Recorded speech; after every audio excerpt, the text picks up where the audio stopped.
Udah. Assalamualaikum warahmatullahi wabarakatuh, Pak.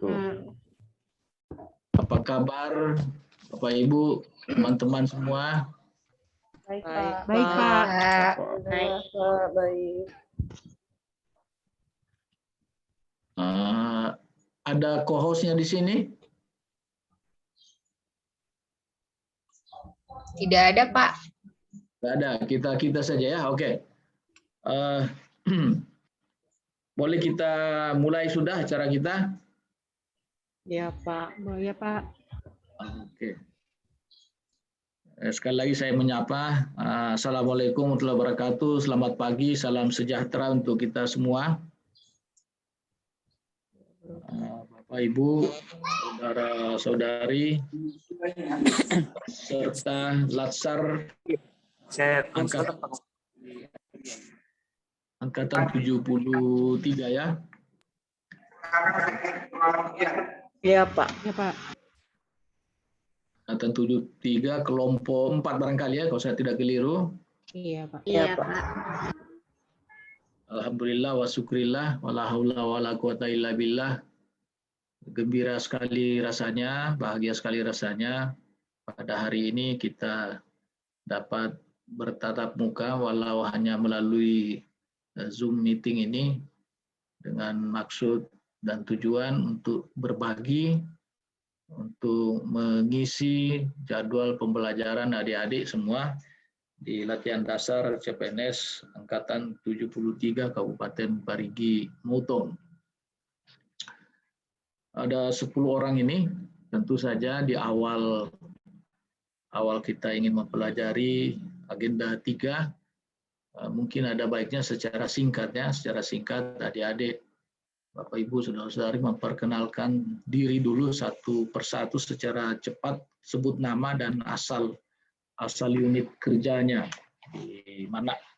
Jadi jangan terlalu lama, cukup sebut nama dan juga tempat bekerja.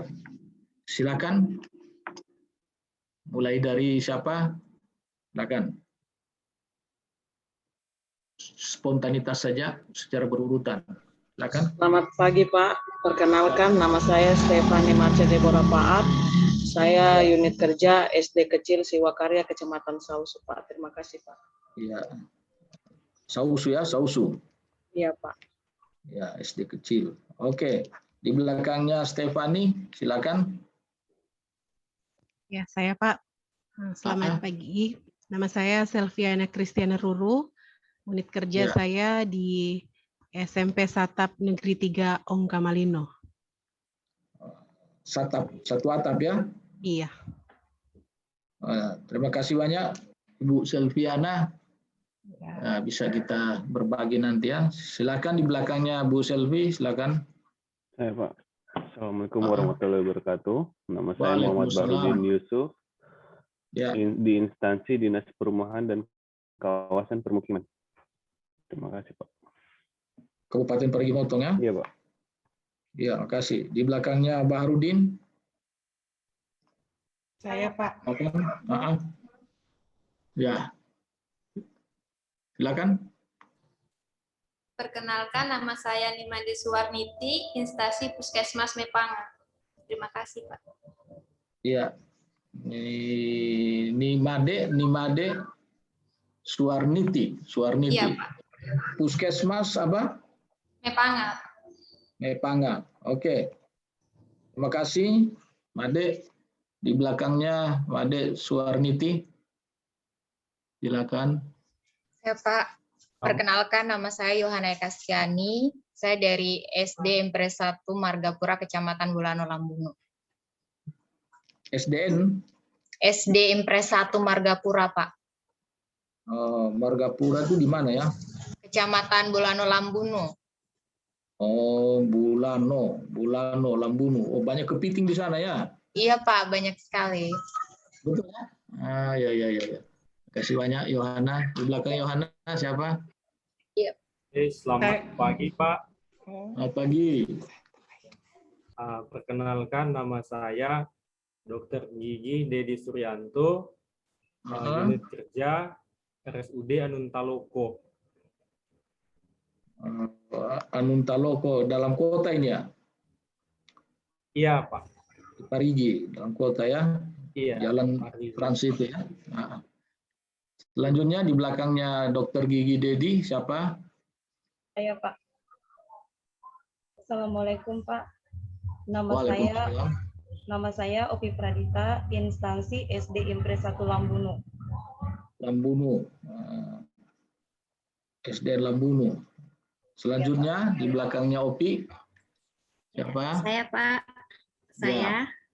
nama saya Tiwi Etika Sari.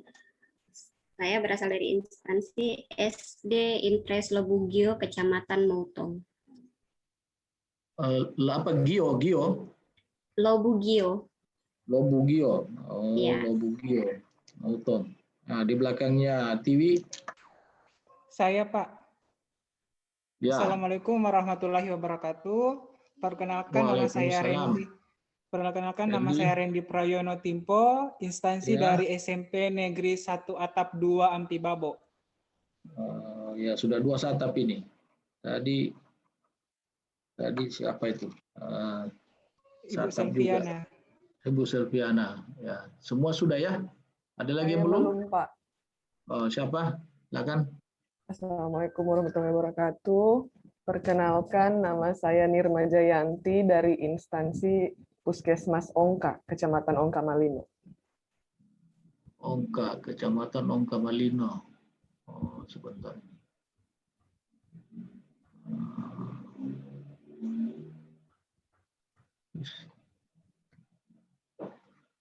Nirma Jayanti, di mana tadi? Ongka Malino ya? Iya Pak, Puskesmas Ongka. Puskesmas Ongka. Oke, sudah. Semuanya 10 orang ya. Wah, senang sekali saya bisa bertatap muka, bisa berbagi dengan adik-adik semua. Saya coba share screen dulu bahan saya. Jadi saya juga ingin memperkenalkan nama saya. Cuman itu saya tidak percaya diri karena nama saya tidak keren, ya, tidak keren seperti adik-adik. Nama saya hancur. Kenapa hancur? Karena sudah jadi abu dibakar lagi. Itu nama saya, tapi itu pemberian orang tua. Pemberian orang tua yang saya harus hargai, saya harus hormati.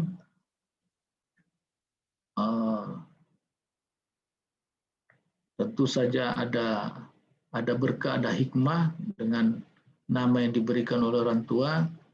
Paling tidak menurut agama kita di Islam itu adalah salah seorang sahabat Nabi, ya kira-kira seperti itu. Namanya.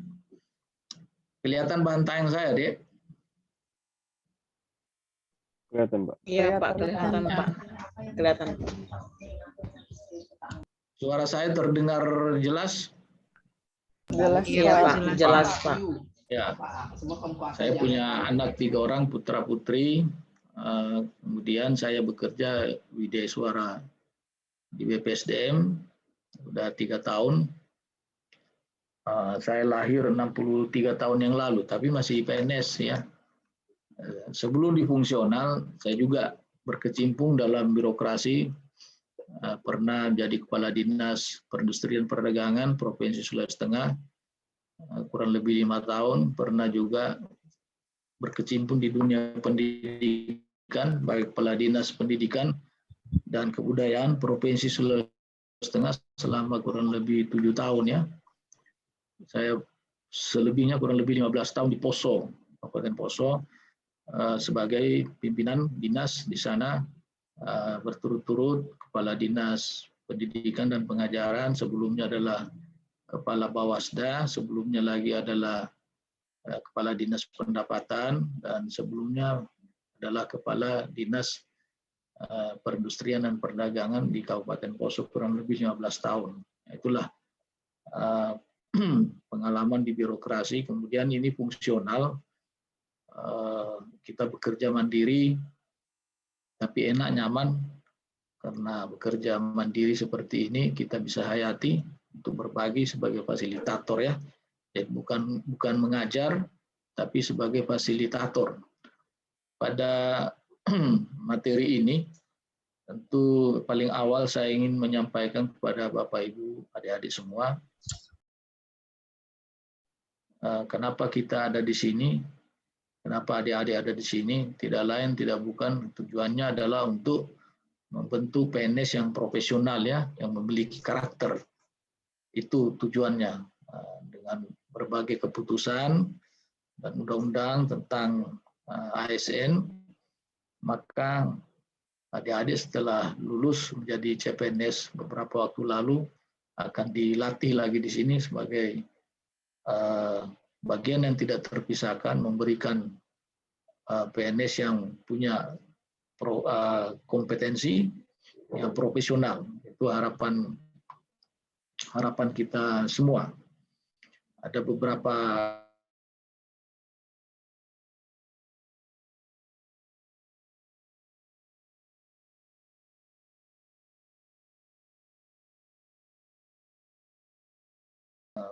kedudukan dan peran ASN dalam NKRI, dan juga bagaimana nanti di agenda 4 melakukan aktualisasi kepemimpinan.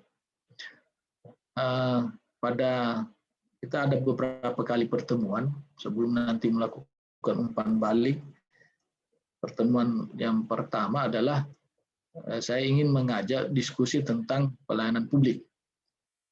Karena ini agenda 3, yaitu kedudukan dan peran ASN dalam NKRI. Nah, deskripsinya itu bagaimana membekali adik-adik, saudara-saudara sekalian, agar mempunyai kemampuan memberikan pelayanan publik yang berkualitas. Ingat itu ya, pelayanan publik yang berkualitas melalui konsep dan prinsip pelayanan publik, pola pikir PNS sebagai pelayanan publik, dan juga bagaimana praktek tiket pelayanan publik. Dengan harapan setelah mengikuti ini, pada hasil pembelajaran peserta mampu mengaktualisasikan pelayanan publik yang berkualitas sesuai jabatannya. Terus ini yang tidak kalah pentingnya, Bapak Ibu, saudara-saudara sekalian, adik-adik saya banggakan, bahwa ada teori tentang ranah kognitif yang disampaikan oleh Anderson. Ada 6 level, ya, yaitu bagaimana ketika orang belajar itu paling tidak tahapannya lebih awal itu bagaimana mengingat dulu, setelah mengingat kemudian memahami, setelah dia paham kemudian bagaimana dia menerapkan, kemudian lebih lanjut lagi setelah bisa menerapkan, mengurai, menganalisis, menilai, dan terakhir mencipta. Nah, terkait dengan ini masih segar diingatan saudara-saudari ketika belajar di MOOC kemarin, ya, ketika belajar di pembelajaran mandiri, saya ingin sejenak untuk kita berbagi di sini apa saja yang diingat, karena kalau sampai tidak ada yang diingat, Bapak Ibu, tentu tidak ada yang kita pahami. Nah, sementara di dalam pembelajaran pertemuan kita, pertemuan pertama ini, kita akan bermainnya di sini, di C3, C4, C5, dan C6. Banyak diskusi di sana, bagaimana mengemukakan gagasan, alternatif, solusi, dan sebagainya. Oleh karena itu, saya ingin untuk berbagi dulu kepada 10 orang ini, 10 peserta di kelompok 4, apa saja yang diingat atau sempat dibaca-baca di modul.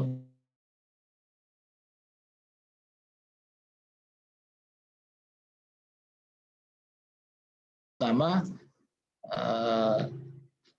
untuk saya catat tentunya dalam kesempatan pagi ini. Silakan. Yang pertama, kemudian juga bisa dilengkapi, ya, tapi nama saya sudah cukup karena sudah saya kenal, sudah saya catat. Jelas suara saya? Adik-adik, jelas? Iya Pak, jelas Pak, jelas. Ya. Nah, siapa yang mau dulu berbagi kita?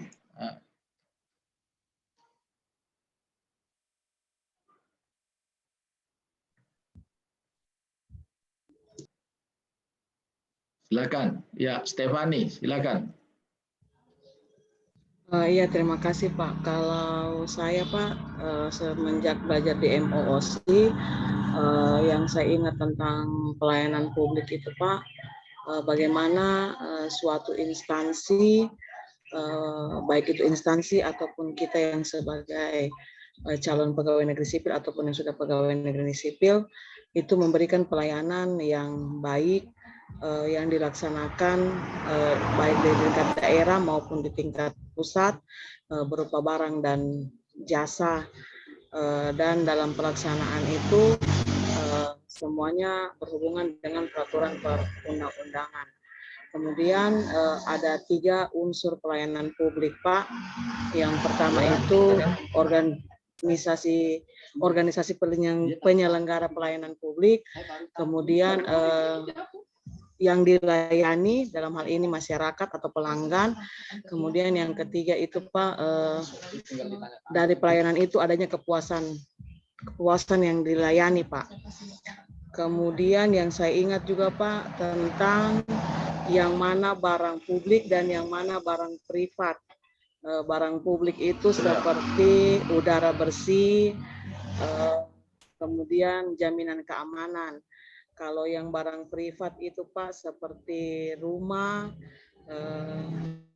dan mobil. Itu dulu Pak, terima kasih. Wah, luar biasa. Masih pagi-pagi sudah berbagi, Stefani. Jadi ada organisasi penyelenggara bagi penyelenggara pelayanan publik, kemudian ada pihak yang dilayani, dalam hal ini tentu masyarakat, dan yang saya senang tadi ada kata kunci, yang menerima layanan itu merasa puas. Wah, itu kira-kira serta-merta kayak itu, ketika kita layani orang pasti puas, kira-kira bagaimana? Kalau menurut saya Pak, tidak semua Pak, karena pasti ada yang merasa puas dan pasti ada yang merasa tidak puas Pak. Karena kemauan setiap masing-masing individu, setiap masing-masing orang itu Pak berbeda-beda. Terima kasih. Ya, jadi supaya bisa puas gimana? Supaya bisa puas, tentunya kita sebagai pelayan masyarakat, kita harus memberikan pelayanan yang terbaik, Pak. Kalau seperti pelayanan publik, kita harus seperti santun kepada orang yang kita layani, kita harus jujur, kemudian apa yang kita berikan itu mutunya itu baik, Pak. Oh iya. Pak. Kasih, Pak. Ada istilahnya itu. Ada istilahnya itu supaya orang bisa puas, yaitu memberikan pelayanan prima. Ya. Iya Pak. Ya, pelayanan prima.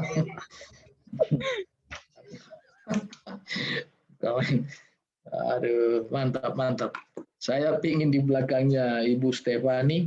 Silakan, ada yang mau sharing, sempat dibaca lalu diingat-ingat tentang materi pelayanan publik apa saja. Silakan.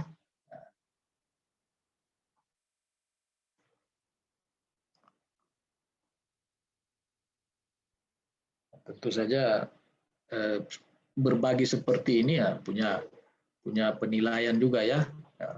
Bukan persoalan salah benar, tapi di sini sudah memberikan kesempatan untuk saling mengisi. Ya. Bapak Ibu, saudara-saudari sudah mau berbagi apa yang dipahami, apa yang diingat. Saya menilainya dari sisi itu. Saya tidak menilai dari sisi salah benar, tepat dan tidak tepat, bukan di situ. Ya, silakan di belakangnya Stefani.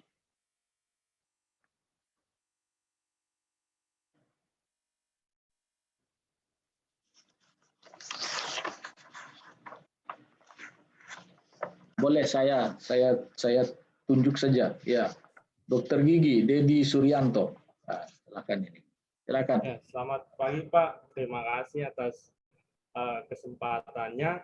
Mungkin yang dapat saya ingat dari materi pelayanan publik ini, di mana prinsip-prinsip pelayanan publik yaitu yang pertama partisipatif, transparan, kemudian murah, efektif, efisien, akuntabel, tidak diskriminatif, dan berkeadilan. Jadi dalam memberikan pelayanan, kita tidak boleh diskriminatif, kemudian akuntabel, jadi dia punya laporan bisa dipertanggungjawabkan, kemudian berkeadilan, kemudian efektif dan efisien. Itu saja Pak yang bisa saya sampaikan. Ini sudah mulai melangkah ini. Memang saya ingin mempertanyakan itu. Tapi bagus sudah diawali oleh Dr. Gigi, Dedi. Saya masih beri kesempatan dulu yang lain. Tak usah saya tunjuklah, nggak bagus. Silakan spontanitas untuk menyampaikan apa yang sempat dibaca, dipelajari, masih mampir di kepala kita, masih ingatlah, masih segar. Saya rasa belum berapa minggu. Oke, Assalamualaikum warahmatullahi wabarakatuh. Kayaknya saya padat dan jelas kayaknya Pak. Waalaikumsalam. Setelah belajar mengenai agenda ketiga mengenai pelayanan publik, di sini kita diharapkan menjadi yang sangat prima, kemudian profesional, kemudian yang berkeadilan. Kalau menurut saya Pak, kalau dalam pelayanan publik itu kita harus dari budaya yang senang melayani menjadi budaya yang melayani Pak. Terima kasih. Ya. Berarti di sini Randy ada perubahan paradigma ya, sepertinya. Karena kalau dulu itu Amtenar itu lebih kepada dilayani. Ya dulu ya 20 tahun yang lalu. Berarti ada perubahan paradigma bahwa kita semua sebagai ASN PNS ini adalah punya tugas dan fungsi itu melayani. Jadi bukan dilayani. Kira-kira seperti itu ya. Ya Pak. Merubah paradigma berpikir, pola pikir ASN zaman sebelumnya ya. Amtenar itu sepertinya selalu mau dia yang dilayani, Tapi ini terbalik, kita sebagai pelayan tidak ada bedanya sebagai pelayan di restoran, pelayan di hotel, di warung makan, ya kayak gitu. Seperti disampaikan juga dengan Pak Stefani, dengan memberikan pelayanan prima sehingga masyarakat itu ataupun orang yang dilayani itu bisa puas. Ya 3 orang cukup, 7 itu pasti juga sama. Tidak mungkin tidak ada ingatan karena nanti akan kita gali lagi, kita dalami lagi di sini. Nah, coba Bapak Ibu, karena kita ini materinya kan agenda 3. Agenda 3 itu apa saja isinya? Agenda 3. Materi apa saja yang bisa? Manajemen ASN, pelayanan publik, World of Government. World of Government. Ya, betul. Tapi pada kesempatan ini coba kita bincang-bincang ringan dulu ke materi pelayanan publik ya, bagus. 2 materi yang disebutkan oleh Ibu Silviani tadi, manajemen ASN dan WOG, nanti kita bicarakan di besoknya. Nah ini Dr. Gigi tadi sudah mendahului kita bahwa sebetulnya ada nilai-nilai yang juga kita pelajari di MOC itu ataupun juga prinsip-prinsip pelayanan publik. Nah, tadi sudah disampaikan oleh Dr. Gigi Dedi. Mungkin yang lain bisa lagi dijelaskan. Jadi bukan hanya disebutkan tapi juga dijelaskan karena tadi belum seluruhnya itu. Silakan Bapak Ibu atau Dr. Dedi masih mau juga, Dr. Gigi Dedi masih mau menjelaskan, saya beri kesempatan. Tadi saya belum puas tadi, baru sepotong tadi. Silakan.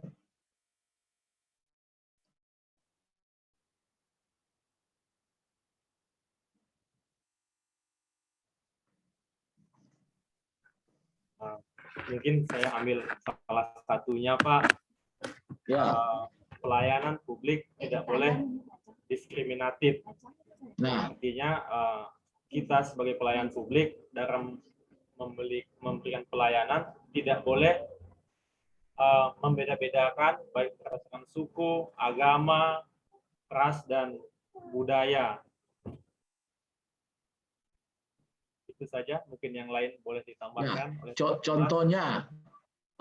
Contohnya itu seperti apa? Kalau di rumah sakit, di puskesmas Nuntaloka, itu kalau prakteknya itu seperti apa? Yang tidak membeda-bedakan, tidak diskriminatif. Misal, coba lebih fakta lah kita bicara. Mungkin ada dari keluarga pejabat, ada mungkin dari kalangan masyarakat yang menggunakan KIS. Jadi pelayanannya tetap menggunakan standar dan prosedur yang sama. Oh iya. Ya, siapapun dia, termasuk keluarga ya Pak Dokter ya, biarpun keluarga, kalau toh ada yang lebih awal datang, tentu itu yang kita utamakan. Jadi first in, first out. Siapa duluan datang, itu yang duluan dilayani. Termasuk mungkin ada yang paling, walaupun mungkin tidak duluan, tapi darurat ya, sangat kritis. Itu baru satu, Dedi Suryanto, itu baru satu. Baru yang namanya berkeadilan, tidak diskriminasi. Bisa disebutkan yang lain? Dijelaskan.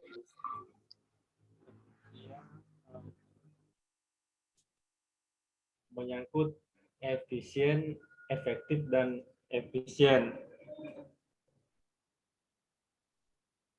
Ya, seperti apa itu? Efisien dan efektif. Efektif. Jadi, semisal saya bertugas di puskesmas dulu, Pak ya. Ya. Dikatakan efektif. Semisalnya satu botol untuk obat imunisasi. Ya. Itu misalnya untuk 10 orang. Jadi ya, untuk 10 orang dia punya penggunaan.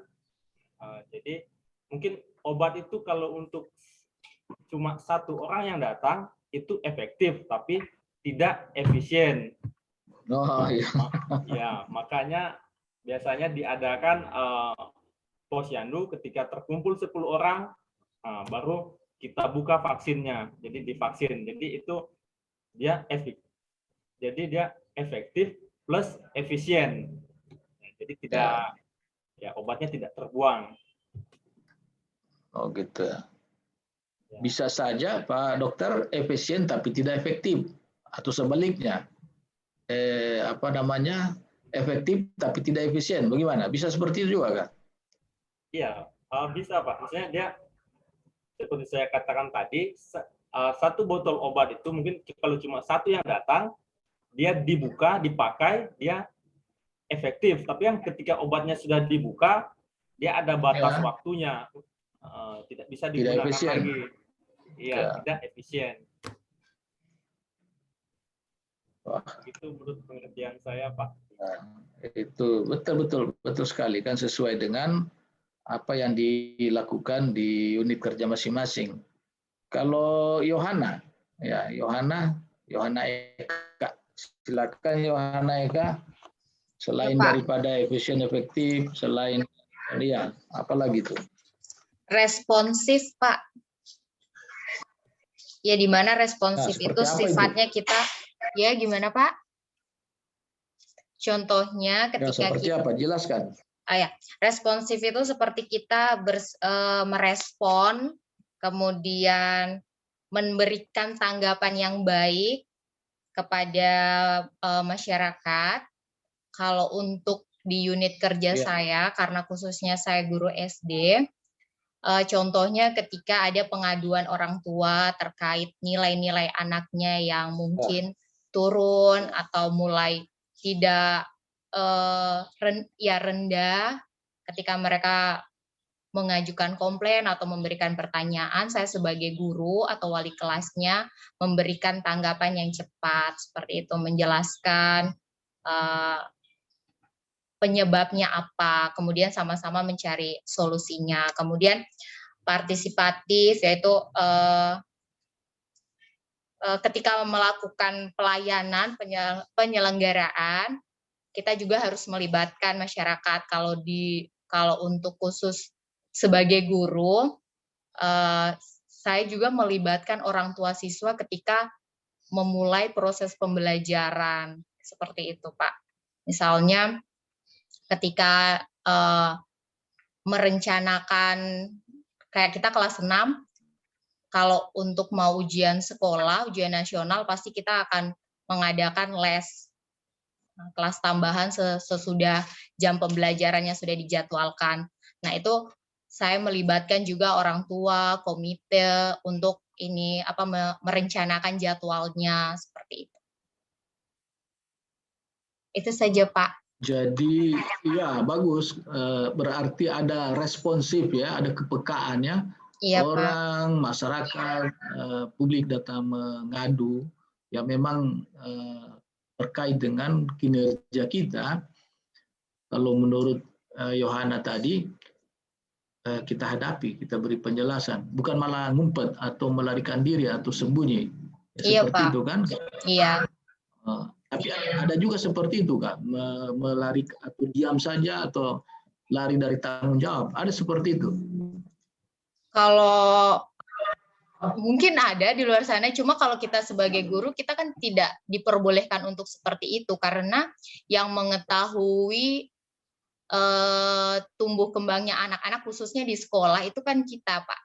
Yang mengetahui bagaimana nilainya, kemajuannya, seperti itu. Kalau kita bersembunyi, otomatis kita tidak, sama halnya kita tidak memberikan pelayanan, seperti itu. Ya, itu yang saya suka. Iya, karena pada dasarnya kita ini sebagai seorang ASN, kita merupakan perpanjangan tangan dari pemerintah. Ketika kita melakukan sesuatu atau melakukan pelayanan yang menurut masyarakat tidak baik, bukan hanya kita yang dinilai, pasti kinerja pemerintah otomatis akan dinilai buruk oleh masyarakat, seperti itu. Betul sekali. 100, mantap. Tapi baru sampai berapa tadi ya? Tidak diskriminatif, efisien, efektif, responsif. Apalagi? Yang lain silakan. Kasih contoh. Masih saya, Pak? Kalau tidak ada, kalau yang lain tidak mau ya terpaksa kamu saja, biar nilainya juga banyak. Saya mencoba ini ya, Pak. Aja, akses. Saya tidak mencatat, no? Aksesibel. Maksudnya di sini aksesibel itu adalah pemerintah harus dapat memberikan pelayanan yang dapat dijangkau oleh masyarakat, seperti itu. Nah, kalau untuk di guru, khususnya kita saat ini pandemik ini, seharusnya kita memberikan pelayanan yang dapat dijangkau, kan, Pak? Contohnya ketika kita mengajar saat ini, kita diwajibkan untuk daring seperti itu, tetapi Pak, di lapangan kita tidak ada beberapa tempat yang tidak bisa melaksanakan aturan pemerintah itu. Jadi kita guru memberikan akses dengan kita melakukan pembelajaran luring. Tetapi kadang ada beberapa orang tua yang tetap tidak mengizinkan anak-anaknya untuk ikut luring. Jadi pada akhirnya kami guru-guru memberikan akses seperti kami yang datang ke rumah peserta didik, memberikan modul-modul yang untuk dipelajari oleh anak-anak, seperti itu. Nah, itu namanya jemput bola. Gimana, Pak? Jemput bola itu namanya. Iya, seperti itu. Karena akses yang diberikan pemerintah, contohnya kayak kemarin di sekolah kita dikasih kartu data, itu kan contoh pemberian akses gitu. Tapi kan kartu data yang diberikan itu tidak dapat digunakan seperti itu. Jadi kami sebagai guru harus memutar otak, kembali lagi melakukan inovasi bagaimana ya supaya anak-anak ini tetap belajar meskipun apa yang kami lakukan itu tidak sesuai dengan aturan-aturan yang diberlakukan oleh pemerintah, seperti itu. Oke, terima kasih banyak ya Yohana. Saya senang ya penjelasan, komentar, contoh-contoh konkret. Nah, coba kita lihat lagi ya dulu foto-foto yang saya akan tayangkan berikut. Kira-kira apa penyebabnya, bagaimana solusinya, terkait dengan tadi prinsip-prinsip, kaitkan dengan itu, prinsip-prinsip pelayanan publik. Nah, coba. Kalau seperti ini gimana kira-kira? Bisa dikomentari nih terkait dengan pelayanan publik. Silakan.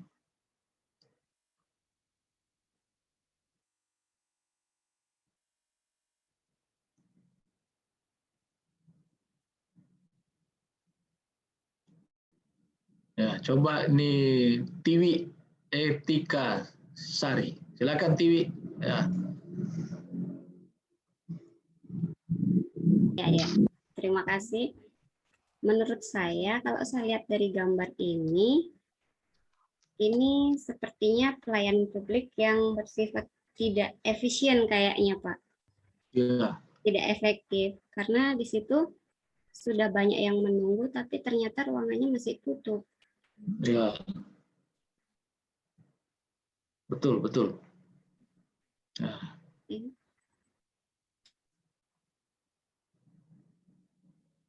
Masih mau ditambah?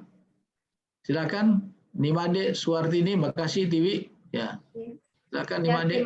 Terima kasih Pak. Kalau dari saya lihat dari gambar, yaitu kurangnya ketepatan waktu Pak.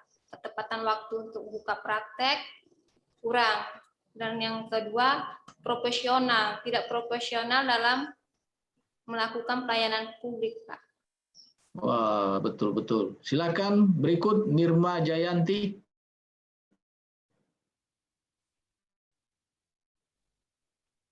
Yang kira-kira seperti apa membaca foto gambar ini? Kaitkan dengan materi pembelajaran yang saya kita. lihat dari sini Pak, pelayanan yang diberikan ini buruk, soalnya kan sudah jam 11, ya. Jam 10, tapi jam 10 pelayanannya belum buka, terus masyarakatnya sudah menunggu sejak pagi. Seperti itu, Pak. Ya. Pelayanan yang diberikan tidak bagus. Soalnya masyarakat sudah menunggu. Tapi belum ada kejelasan kapan bukanya. Sementara sudah jam 10, seharusnya yang bukanya jam 7:30 atau jam 8. Ya jelas bukan di puskesmasmu itu kan, bukan di mana di Ongka Pak. Di Ongka bukan itu ya. Kalau di sana jam 7 sudah dibuka. Kamu setengah 7 sudah di sana. Ini masa jam 10 belum buka, orang sudah pada datang, masyarakat pada ada yang hamil, ada orang tua manula, ada ibu menyusui, ada orang lagi mutabera sini. Iya Pak. Seperti apa itu? Dokternya atau bidannya, susternya sebuah sampai begini. Ini contoh pelayanan publik yang tidak baik, yang buruk ya, seperti tadi yang Anda katakan itu. Bagus. Nah, kalau ini silakan siapa yang mengajar ini coba lihat apa yang Anda bisa komentari dengan melihat foto ini. Silakan Randy. Terkait dengan terima kasih Pak. Ya. Terkait dengan prinsip-prinsip pelayanan publik Pak, di sini tidak terjadinya partisipatif Pak. Maksudnya untuk pelayanan untuk memperhatikan siswa dan kebutuhannya tidak terpenuhi Pak. Kalau menurut saya. Yang lain silakan. Bapak Ibu Guru, Yohana. Respon ini Pak. Respon dari pemerintah kurang peka Pak melihat keadaan. Kurang peka. Iya Pak. Kurang peka ya. Padahal di sana tadi ada apa? Iya, responsibilitasnya itu ya. Nah, padahal ini anak-anak bangsa juga ini kasihan. Jangan hanya di tempat-tempat tertentu saja diperhatikan. Ini bukan rekayasa ya, ini foto. Ini betul-betul terjadi seperti itu. Tiwi, guru di SD yang jelas bukan muridnya ini. Bukan muridnya. Bukan Pak, bukan. Gimana? Tidak menyeberang kuala. Menyeberang kuala ini apa yang bisa kau komentari terkait dengan pelayanan publik? Prinsip-prinsip pelayanan. Ya. Kurang responsif, pemerintah kurang responsif dalam memperhatikan siswa harusnya yang seperti ini. apa? Solusinya gimana? Harusnya gimana? Ya, dibuatkan jembatan, dibuatkan jalan jembatan. mungkin, ya. Pemerintah buatkan jembatan supaya dia adalah sarana untuk pergi ke sekolah itu lebih gampang, tidak seperti ini. Ya. Betul. Ya, kalau melihat seperti ini, ada yang dari pemukiman perumahan tadi. Gimana? Siapa dari pemukiman tadi? Baharudin Yusuf, Pak. Ya. Harusnya tergugah lah melihat ini.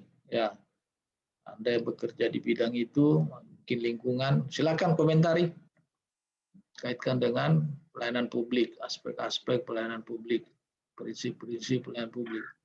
Silakan. Mana Ibrahimnya? Saya sih, Pak. Ya, Baharudin. Ya, Muhammad Baharudin. Kalau saya sih lebih ke efektif dan efisien juga. Jadi seperti apa ya, penumpukan dari masyarakat yang bisa menimbulkan jadi kawasan itu jadi kawasan kumuh, Pak. Jadi banyak dampak-dampak yang terjadi dari pengelolaan rumah seperti ini, Pak. Pembangunan rumah seperti ini. Seharusnya masuk responsif juga dari pemerintahnya, harus cepat tanggap juga dalam membangun harus ini. Tanggap. Iya.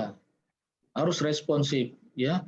Kenapa? Karena ini berbahaya. Lingkungannya juga tidak higienis, ya.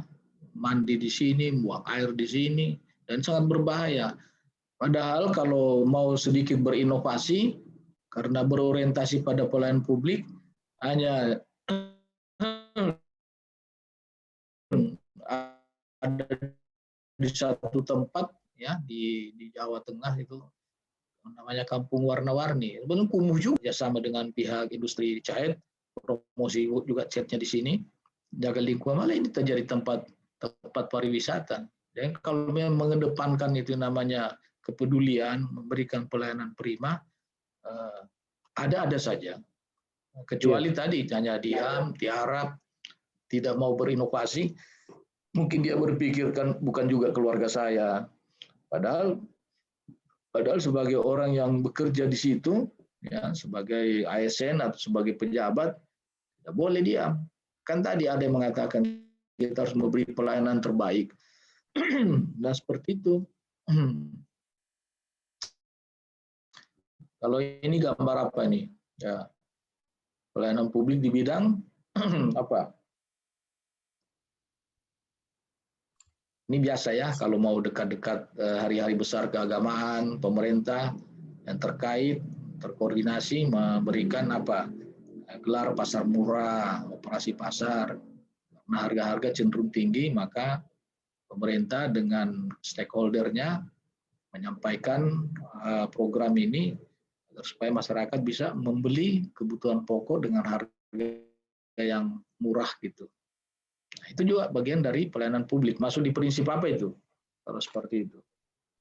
Mudah dan murah, Pak. Mudah dan murah, Pak. Murah, Pak. Mudah dan murah. Iya. Benar. Wah, ini tadi ada guru yang tidak bisa datang muridnya, dia kunjungi. Ya, kira-kira sama dengan ini ya. Dulu begitu birokrasinya kita mengurus SIM, tapi sekarang jemput bola. Ada pelayanan SIM keliling. Ini bukan di mana, ini ada di Sulawesi Tengah, ada di Palu ini. Seperti sekarang ini sudah sangat mudah.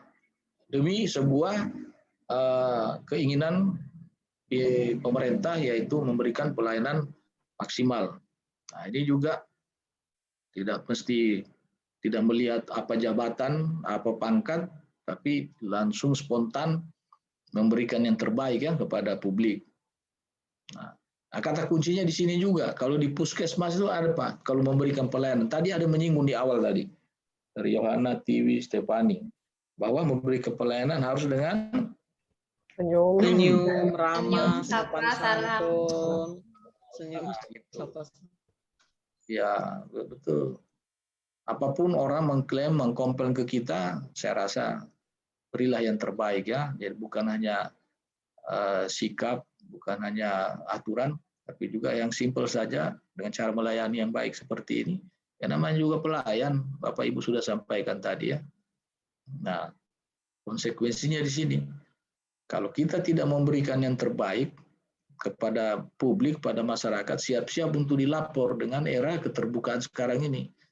Sekarang ada aplikasi lapor, layanan aspirasi dan pengaduan online rakyat.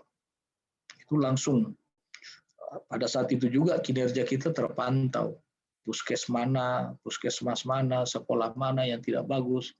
Nah, itu bisa mengancam daripada perjalanan karir kita kalau sudah masuk di situ. Yang jelas paradigma sudah berubah, disampaikan oleh siapa tadi, Pak Dokter, bahwa kita sekarang ini harus melayani, bukan dilayani. Saya mau ajak dulu nonton video pendek, kemudian nanti bisa dikomentari. Boleh ya?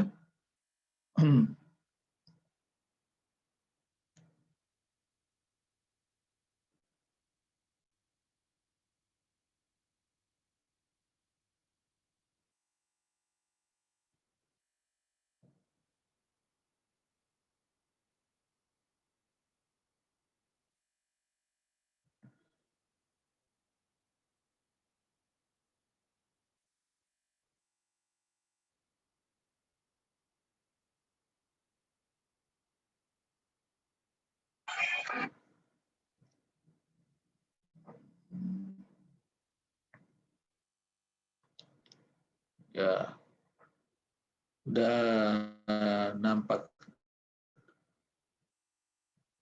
Minta koreksinya, sudah nampak belum? Belum Pak. Belum Pak.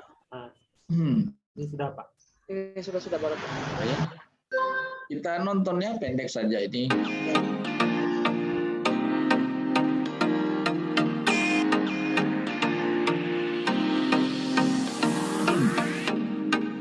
Pelayanan publik adalah wajah konkret kehadiran negara dalam kehidupan masyarakat sehari-hari. Negara disebutkan hadir jika mampu menyelenggarakan pelayanan publik yang prima, yang cepat, yang profesional, dan berkeadilan. Mewujudkan pelayanan publik yang prima memerlukan ikhtiar yang berkelanjutan, memerlukan transformasi sistem, memerlukan tata kelola, membutuhkan perubahan mindset dan budaya kerja birokrasi kita. Dari budaya senang dilayani menjadi budaya melayani.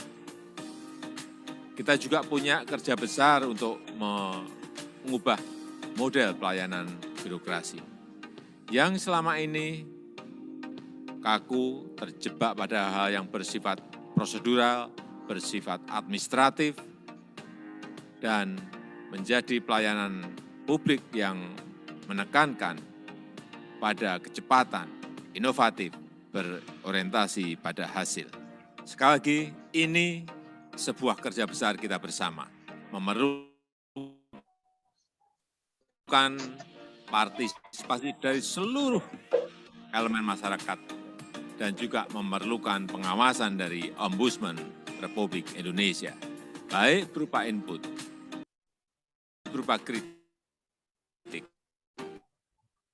dan dukungan agar pelayanan publik di negara kita semakin berkualitas. Pandemi telah memaksa penyelenggara pelayanan publik untuk bertransformasi. Pelayanan yang diberikan kepada masyarakat harus didasari kesadaran yang sama bahwa kita bekerja dalam situasi krisis yang membutuhkan cara-cara yang tidak biasa, yang membutuhkan inovasi dan terobosan-terobosan. Dalam situasi pandemi seperti sekarang ini, masyarakat tidak boleh menunggu lama.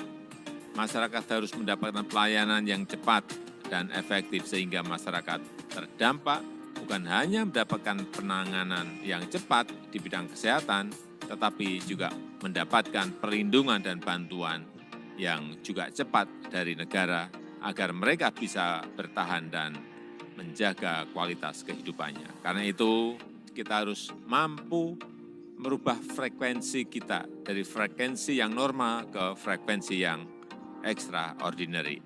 Cara kerja yang berubah dari cara kerja yang rutinitas menjadi cara kerja yang inovatif itu, dan selalu mencari.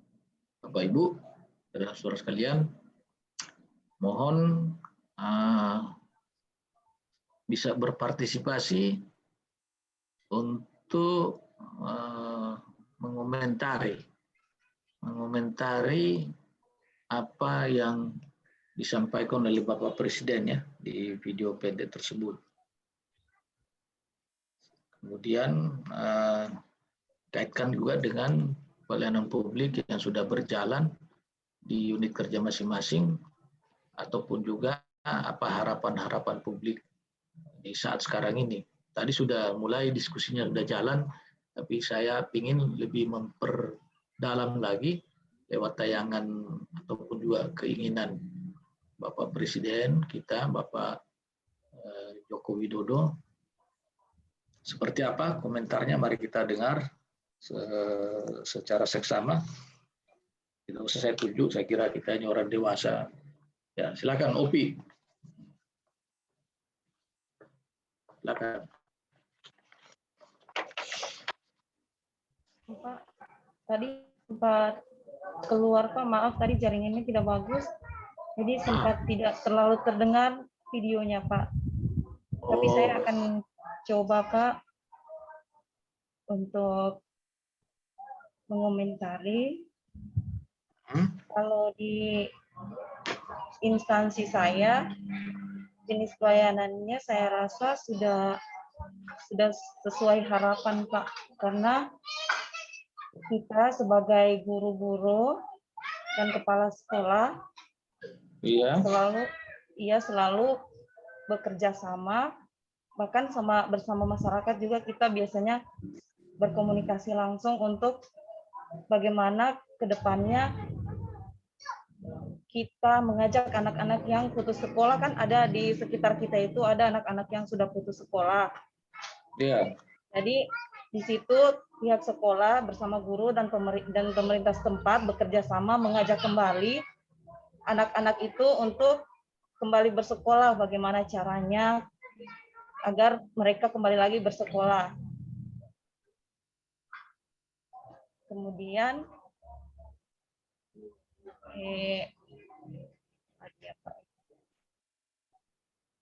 kami juga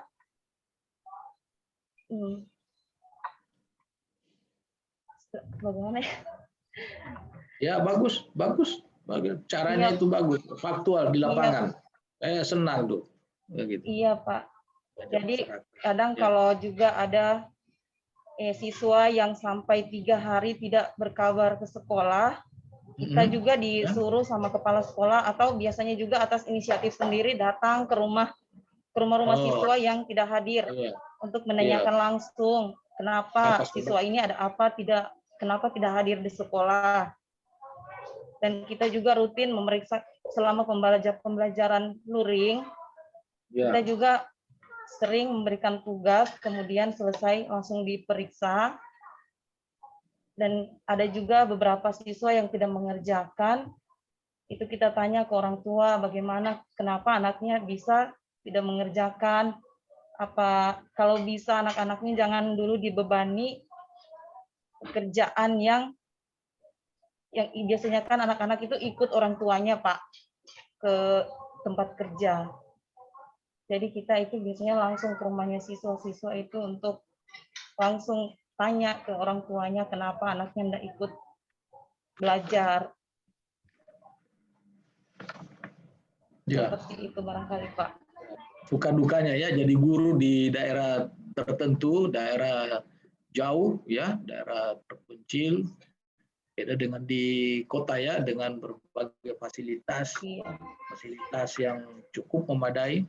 Tapi mungkin karena OPI terobsesi dengan memberikan yang terbaik sesuai tugas pokok dan fungsinya sebagai guru, bagaimana bisa memberikan pelayanan maksimal dengan memahami kondisi orang tua siswa. Saya kira bagus ya. Terima kasih banyak Opi. Silakan yang lain komentari video pendek tersebut. Ya, silakan. Di sini saya akan mengomentari tentang video tadi. Mungkin secara singkat saja tadi, Pak. Ya, boleh, tadi ya. Bapak sudah buka tentang perubahan paradigma. Tadi dengan kita awalnya yang suka dilayani, sekarang kita harus senang melayani. Dan setelah itu Bapak Jokowi tadi menekankan bahwa selama ini proses administrasi kita itu yang terkesan lama, yang terkesan ini, yang pokoknya yang bertele-tele sekarang harus ditekankan berorientasi berdasarkan hasil, Pak, begitu. Ya. Terima kasih, Pak. Kalau dulu itu paradigma pelayanannya, kalau bisa dipersulit, kenapa harus dipermudah?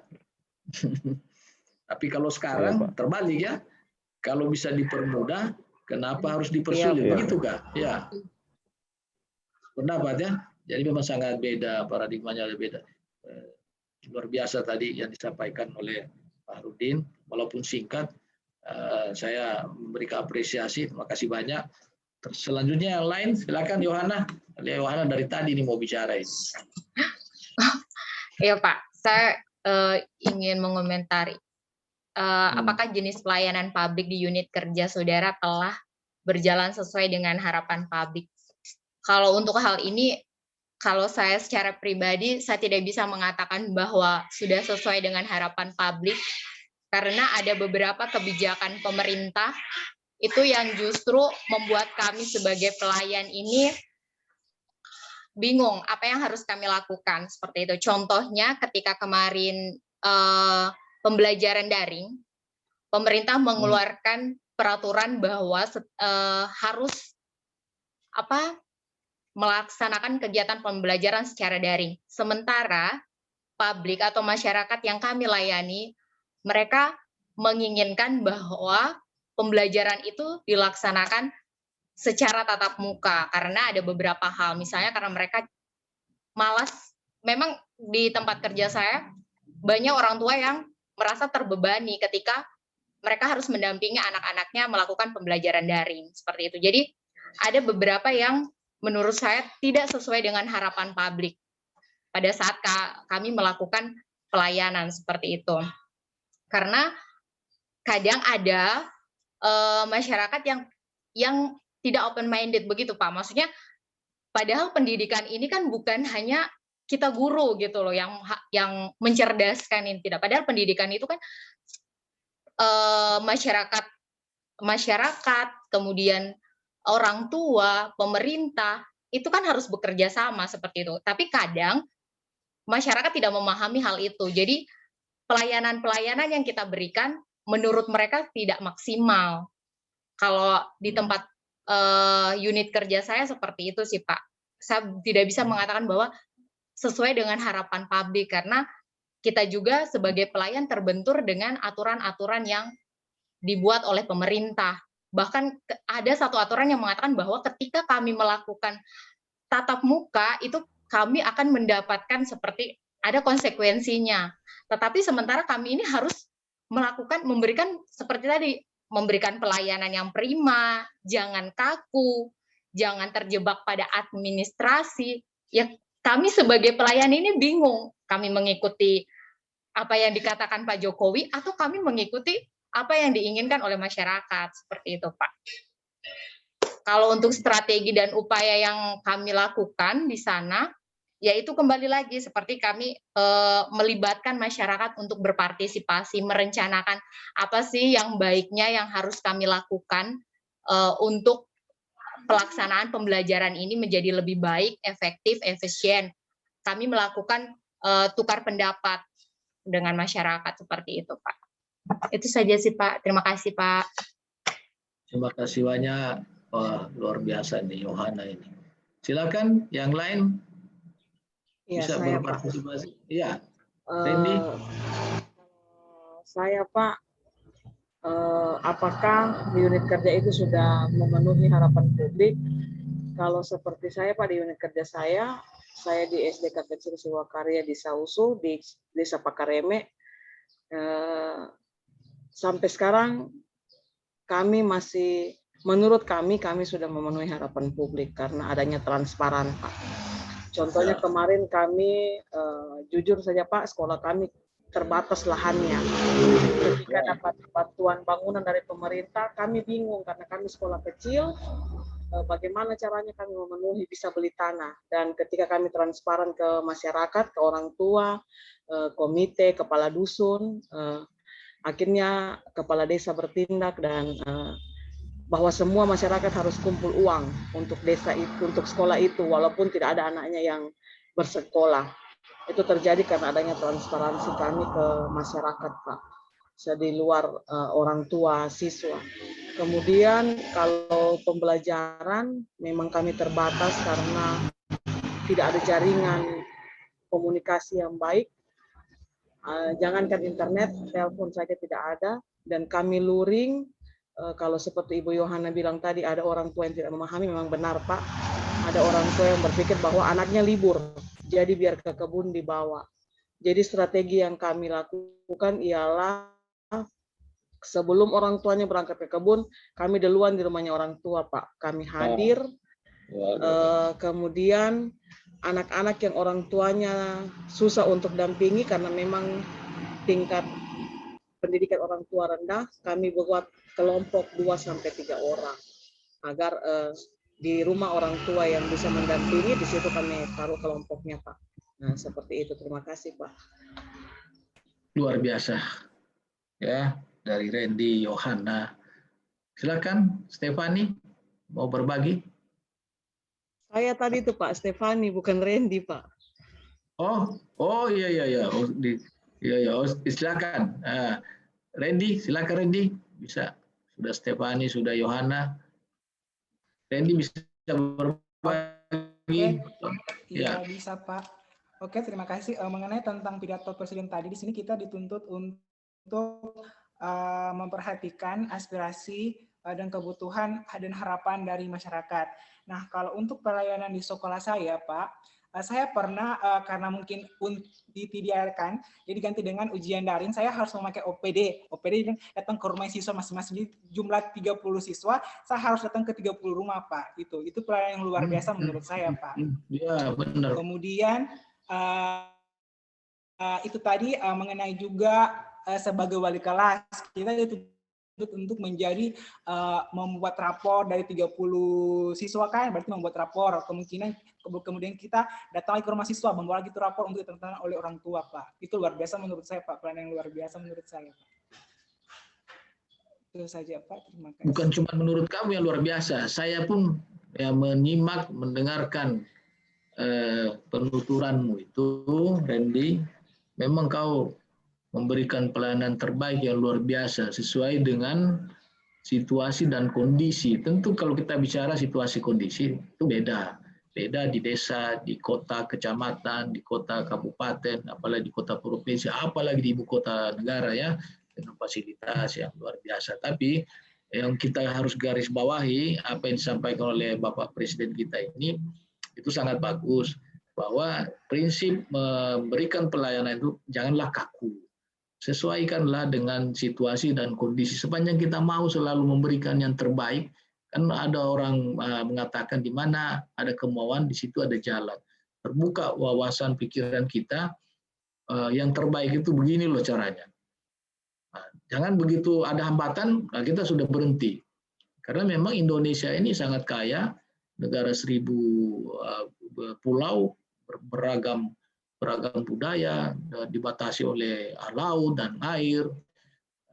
Karakteristiknya beda dengan negara-negara yang ada di Eropa.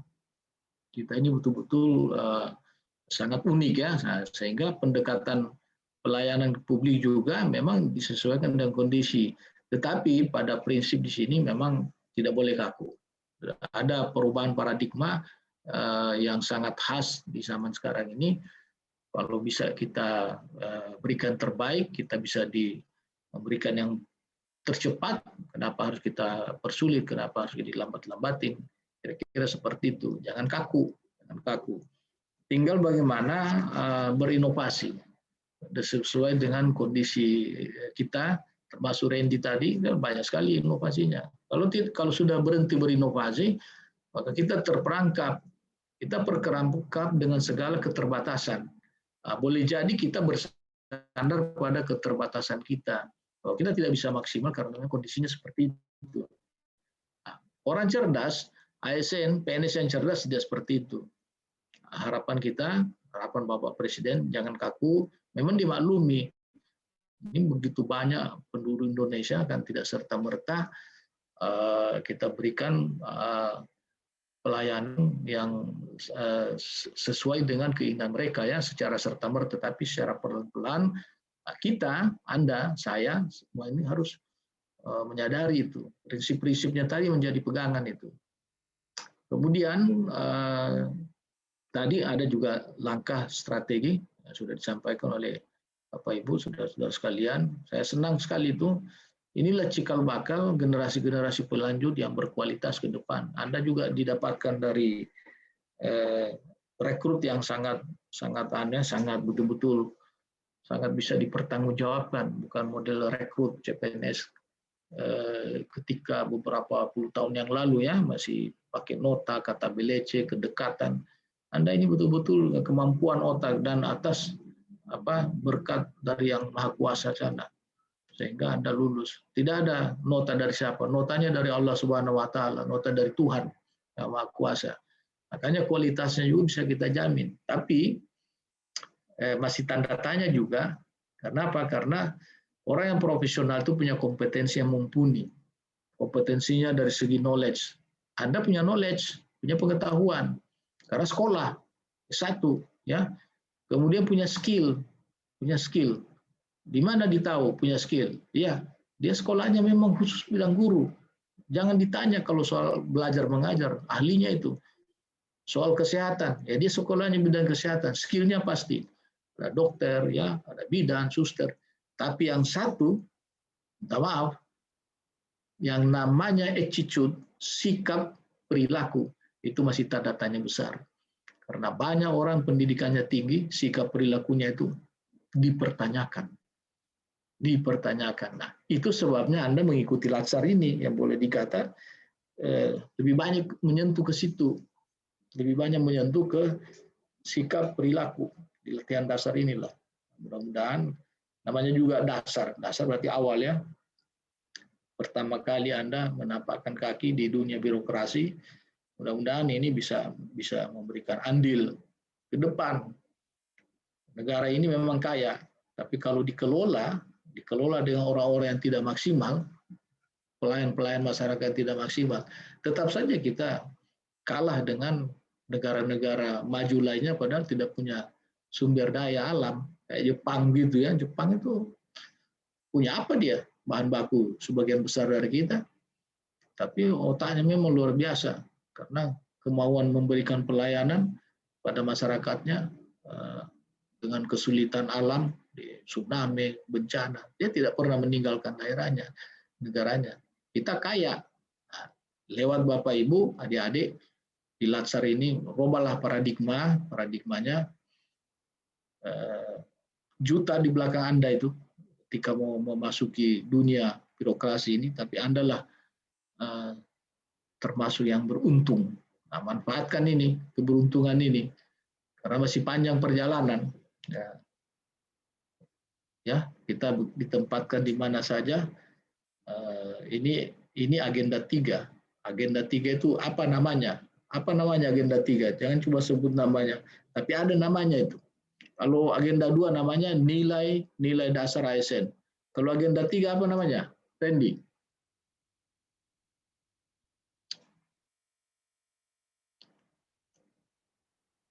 Yohana, apa namanya agenda 3 ini? Kedudukan, Pak. Kedudukan dan peran dalam ASN.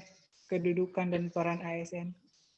Kedudukan dan peran ASN dalam NKRI. Dalam NKRI, iya. Nah, itu. Jadi kita ini, kedudukan kita sebetulnya punya peranan penting sesuai dengan tusi masing-masing. Kebutuhan masyarakat itu banyak. Bila ekonomi, sosialnya, kesehatannya.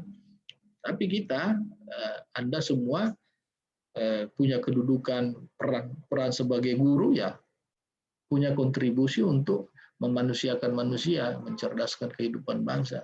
Sama saja orang di kota, di desa, di Sumatera, di barat, di timur itu sama karena kita demi kesatuannya NKRI. Itu saya salut malah dibanding dengan guru-guru lain yang ada di perkotaan. Saya lama ya menangani bidang pendidikan. Saya selalu katakan guru-guru yang bekerja di daerah-daerah tertentu itu dengan berbagai keterbatasan, saya salut, luar biasa kepedulian yang tinggi untuk bagaimana mencerdaskan anak-anak bangsa kita ada di sana. Saya kira itu Bapak Ibu, saudara-saudara sekalian, Bapak Presiden mengingatkan kepada kita ya. Kemudian yang lain silakan, masih saya beri kesempatan sebelum saya lanjut pada substansi ataupun pembelajaran berikutnya. Silakan. Kita ini berbagi, diskusi, tidak ada masalah, tidak mau tepat, mau tidak, itu urusan kemudian itu. Yang penting sudah bisa mengungkapkan selalu pada konteks pelayanan publik. Selalu pada situ, tatarannya di situ. Terima kasih banyak. Ini sudah berbagi. Sekarang Nimade lagi. Nimade saya belum dengar suaranya. Nimade ini. Nimade Suarniti. Silakan. Terima kasih Pak. Di sini kan membahas tentang pelayanan publik. Jadi semua masyarakat harus mendapatkan pelayanan publik. Di puskesmas kami itu mengadakan darcil, daerah terpencil. Di situ kami mengadakan pelayanan publik setiap 3 bulan sekali, Pak. Kita naik gunung selama 3 jam. Itu gunungnya Sandar Dada. Iya, 3 jam. Iya, 3 jam. Kita berangkat dari jam 6 pagi, Pak. 3 jam kita naik gunung, gunungnya Sandar Dada. Nama gunungnya sih Gunung Gunung apa? Gunung Kesedihan namanya, Pak. Kenapa namanya Kesedihan? Wah, karena Sandar Dada susah, Pak. Di samping jurang, sampingnya juga jurang, Pak. Jadi namanya Gunung Kesedihan. Naik apa ke sana? Naik apa? Jalan kaki, Pak. Berapa jam? 3 jam ya? 3 jam, Pak. Kita merangkak kayak bayi, Pak. Bermalam? Enggak, Pak. Pulangnya sampai sini biasa jam 5 sore. Di situ kita memberikan pelayanan kurang lebih sekitar 2 jam. Di situ kan ada masyarakat yang masih berada di wilayah Puskesmas Mepanga, jadi kita memberikan pelayanannya di situ.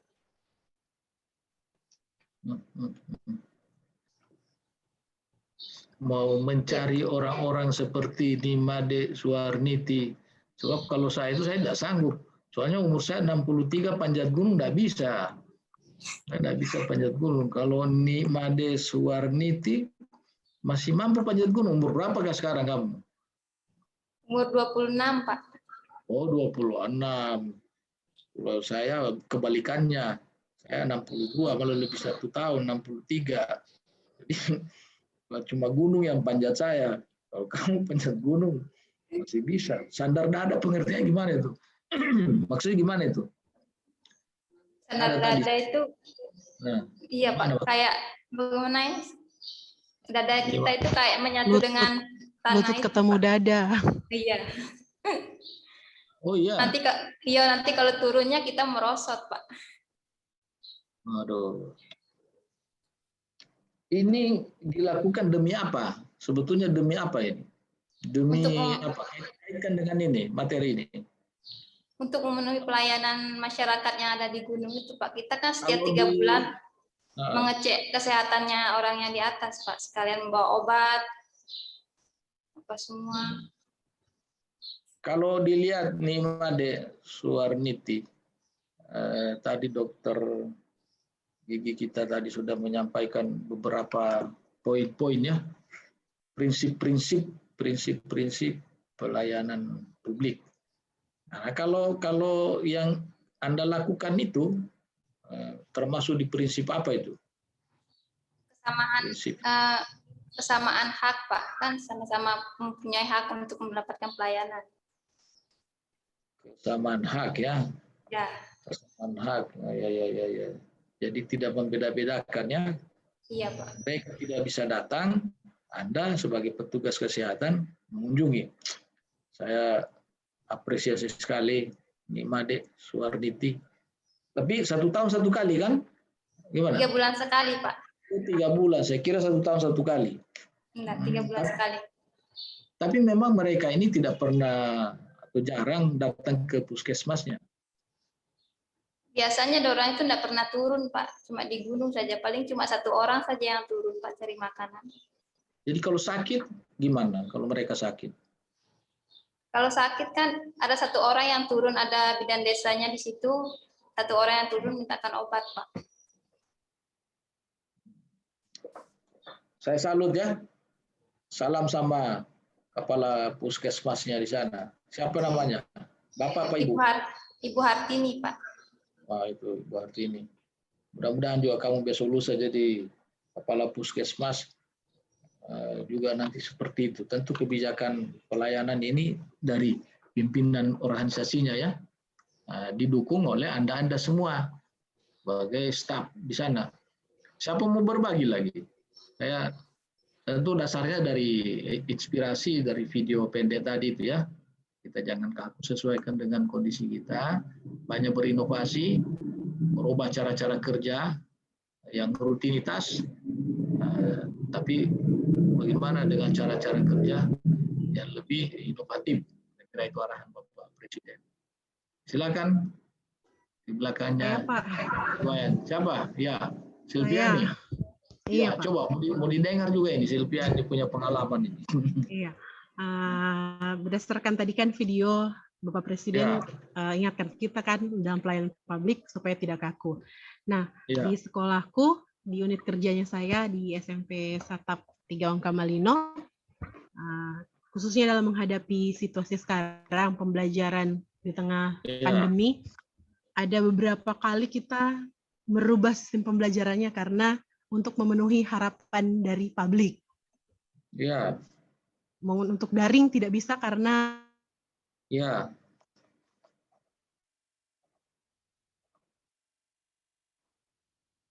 suaranya Silviana. Gangguan kayaknya jaringannya, Pak. Gangguannya. Tapi menarik sebetulnya ini yang dia mau disampaikan ini terkait dengan apa yang diingatkan oleh Bapak Presiden ini. Tidak kaku ya, silakan lanjut. Ya gini.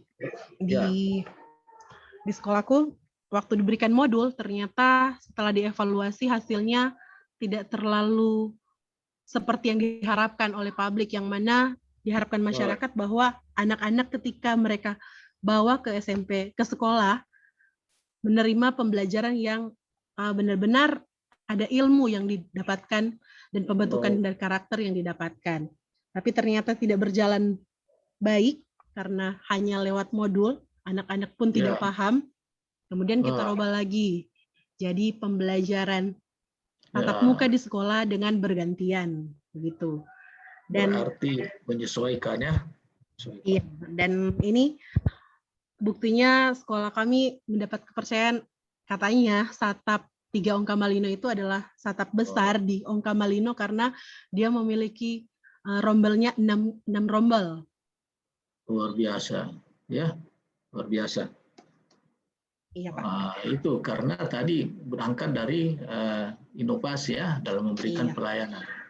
Saya mau titip tugas ini untuk dikerjakan secara kelompok dan individu. Tugas kelompoknya, silakan Anda lihat kasus media cetak atau di media elektronik, di internet kah, atau di koran, di majalah. Tentang apa? Kasus pelayanan publik yang buruk di instansi pemerintah. Ya, boleh di daerahnya, boleh di luar daerah, silakan. Kemudian didiskusikan, susun laporannya, diskusikan secara singkat, apa saja masalahnya. Saya ingin Anda di kelompok ini menjelaskan nilai-nilai dasar pelayanan publik yang dilanggar. Kan ada kasus, berarti dia melanggar. Ini sama juga kita diskusikan, tapi saya ingin lebih diperdalam lagi ya. Kemudian bagaimana strategi penyelesaian masalah. Ini kalau bicara strategi penyelesaian masalah, dari taksonomi Bloom tadi itu nilainya sudah di level 6 itu, C6 dia. Kemudian jelaskan konsep penerapan etiket dalam pelayanan publik. Silakan kalau etiket pelayanan itu kayak apa, ya. Itu yang kelompok. Kemudian yang individu, saya ingin Bapak Ibu, saudara-saudara sekalian, coba dikaitkan dengan rancangan aktualisasinya, ya. Silakan dianalisis bagaimana membuat kegiatan melahirkan tahapan kegiatan. Nah, kira-kira seperti ini. Jadi ini individu ya, ada namanya, jabatannya, NDH-nya, ini ada kegiatannya, kemudian setiap kegiatan punya tahapan kegiatan, tapi kaitkan ini dengan nilai dasar pelayanan publik. Dikaitkan dengan mana?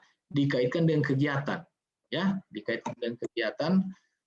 Nanti insya Allah besok ada lagi kegiatan tambahan untuk 2 materi WOG dan manajemen ASN. Seperti itu kira-kira. Ya. Cukup ya? Cukup jelasin ya? Asbi ini lambat dia Pak Bahrun.